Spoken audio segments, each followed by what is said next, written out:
Masalts ir viena no Ziemeļvidzemes mazpilsētām, kas nozīmīga kā turisma un kultūras tradīciju centrs ar latvisku vidi, savu dabīgi interesantu ainavu un unikālu Ziemeļvidzemes mazpilsētu raksturīgo koka apbūvi. Masalts atrodas Vidzemes ziemeļu daļā, 20 km no Igaunijas robežas un 142 km no Rīgas un 42 km no Valmieras. Kāda veca vēsturiska ziņa stāsta, ka 1127. gadā Sāmas salas iedzīvotāji ar savu floti iebraukuši pa Salacas Burtnieku ezera un no turienes pa Rūju augšup līdz Rūjenes pilskalnam, kur izpostījuši pili, aplaupījuši apkārtējos iedzīvotājus un devušies ar bagātu iegūmu uz māju. Jādomā, ka toreiz šie ūdeņi ir bijuši daudz lielāki nekā tagad daudzo lielo mežu. Masaltas novads atzīst par turistu iecienītu vietu jau no 20. gadsimta 30. gadiem. Galvenā Masaltas bagātība ir dabas krāšanas. Cilvēki šeit ierodas braucot automašīnā, autobusē un peldot ar laivām.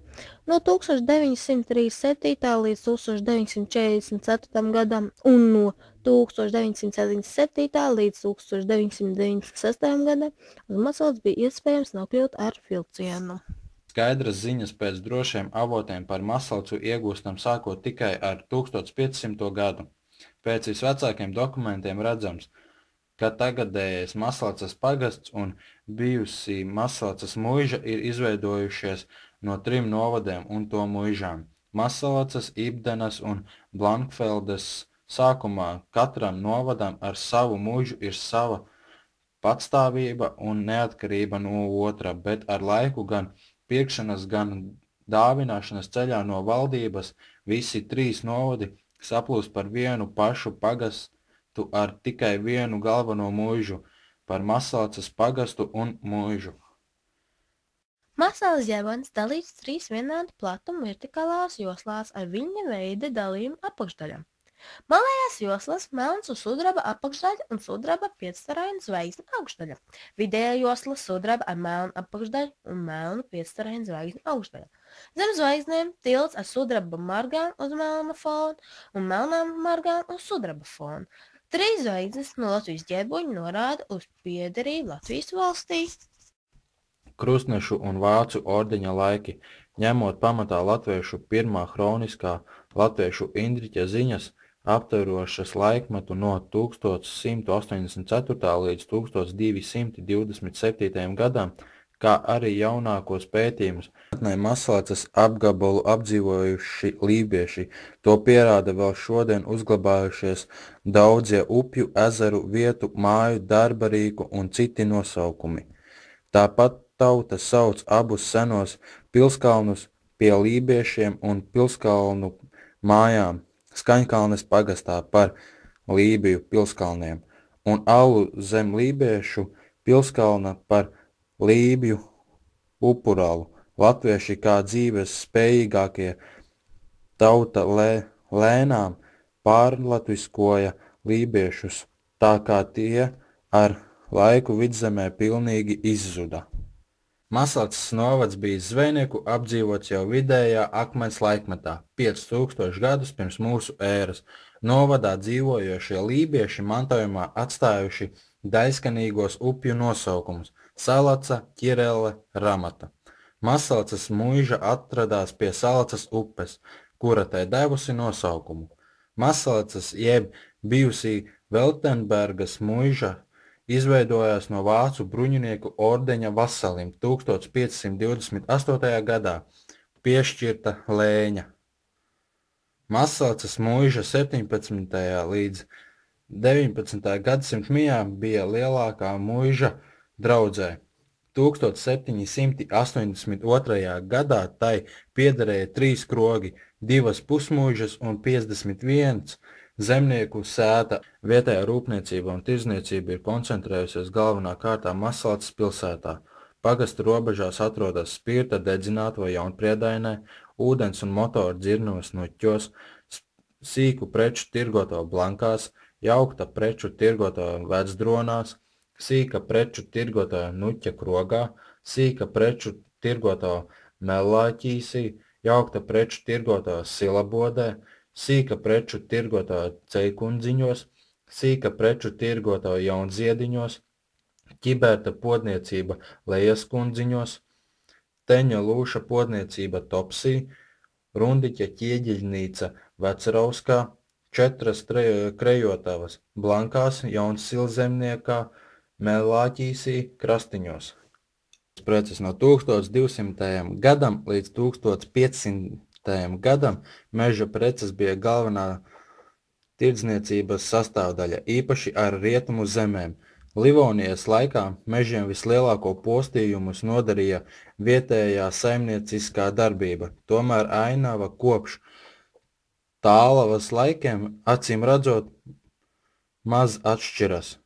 Mūsdienās Latvijā pusi teritorijas sēdz visdažādākie meži un tajos atrodas daudz dabas un kultūru vēsturiskie objekti, tajā skaitot mitoloģiskie akmeņi un pilskalni, bez kuriem nav iedomājami Latvijas arī Tālavas meži.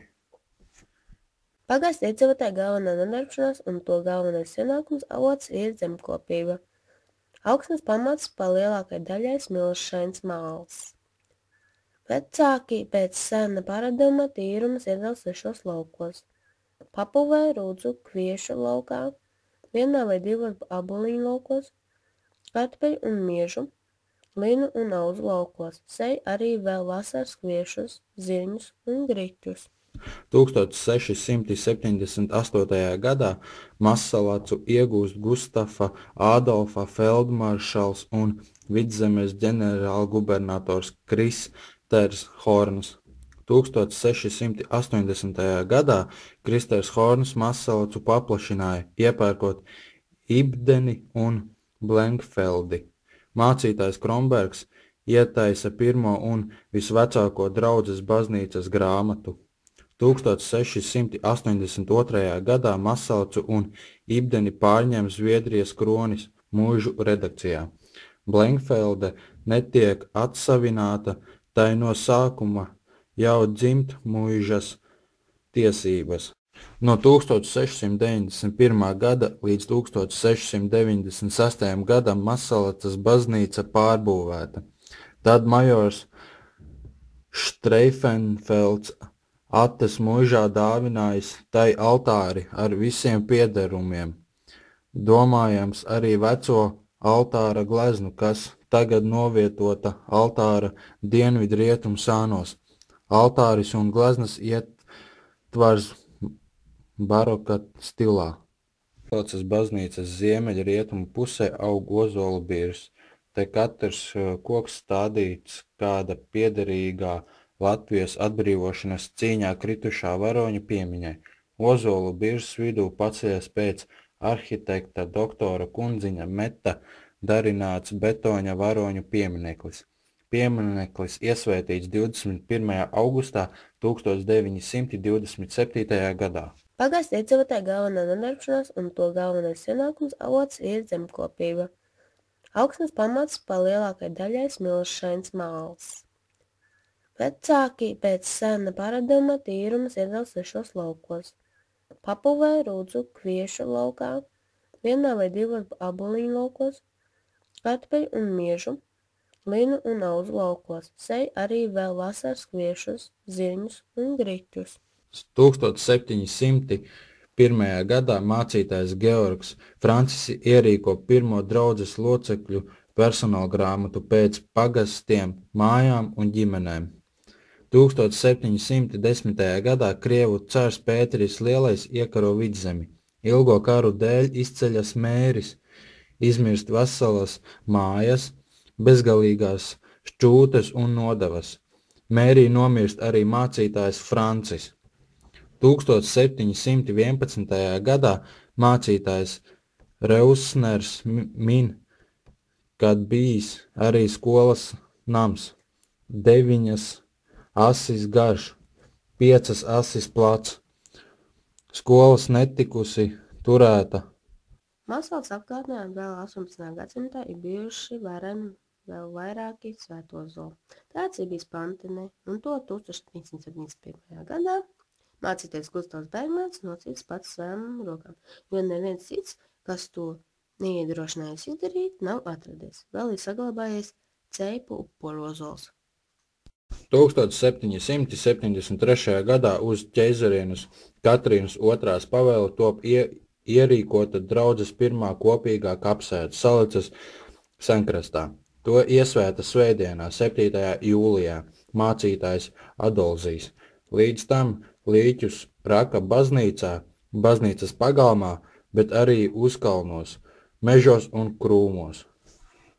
Lietot 1773. gadā. Mūsdienās kapsētā ir ap 300 senu piemiņas zīmju veltītu senajām Masalicas novada dzimtām Orēm, Dauguļiem, Hincenbergiem. Kapsētā ir 2 ievērības cienīgi pieminekļi. 1939. gadā tēlnieka Arvīda Brastiņa veidotais kapu piemineklis gleznotājam, grāmatu ilustratoram un skolotājam Jānim Saukumam un Kurava firmas veidotais Pāles saimnieka Jāņa Kukurbala pieminekli.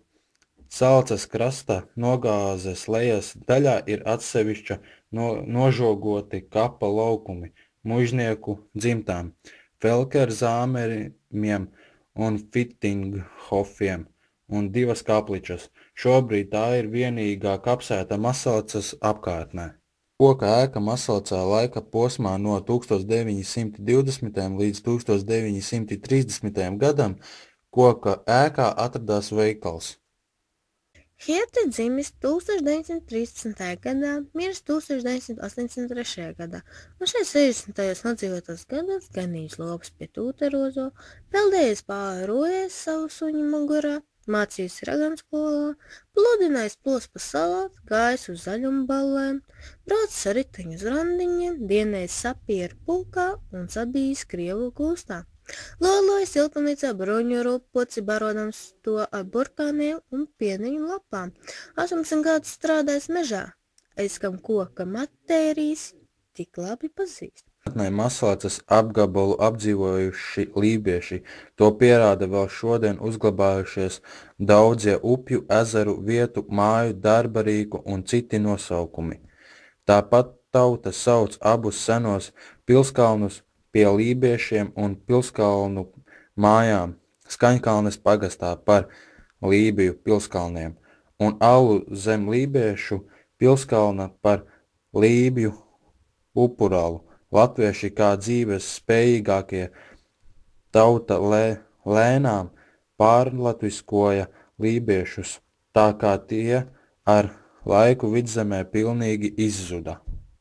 Pagastā pēc pēdējās 1935. gada satikšanās 2536 iedzīvotāji, no tiem 1172 vīrieši, 1364 sievietes, vecsaimniecību 203, jaunsaimniecību 112, amatnieku zemju 31, citu mazāku zemes vienību 38, kopā 384 saimniecības. 1930. gados Skābumbaļa atrodas zem Vēlnavas Salacas upes pašā krastā, kur no klints iztek avotiņš. Domājams, ka tas iztek no Vēlnavas. Avotiņa dzidrais un vēsais ūdens veldzē slāpes karstajās vasaras dienās. Teika, Velns bēgot no alas apgāzis trauku ar skābumu, vidzemnieku dzēriens, tāpēc to vietu, no kuras iztek avotiņš, sauc par Skābumbaļu. Masalicas dzelzceļa tilts uzcelts 1937. gadā.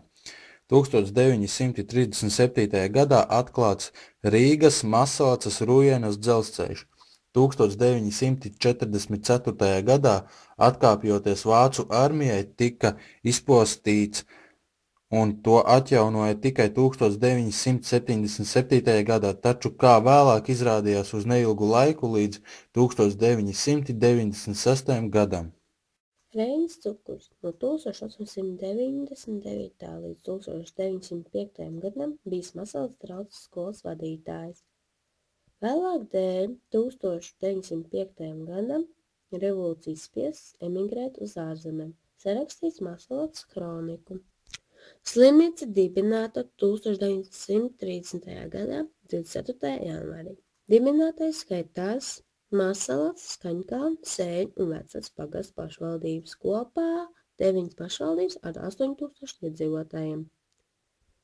Slimnīca ierīkošanai savienība saņem 1930. gadā no Tautas labklājības ministra pabalstu 5000 latu apmērā.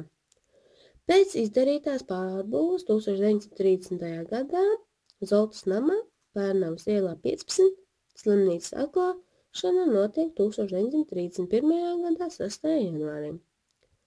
Sākumā slimnīcā ir tikai 12 gultas slimniekiem, bet tagad to skaits paplašinājies.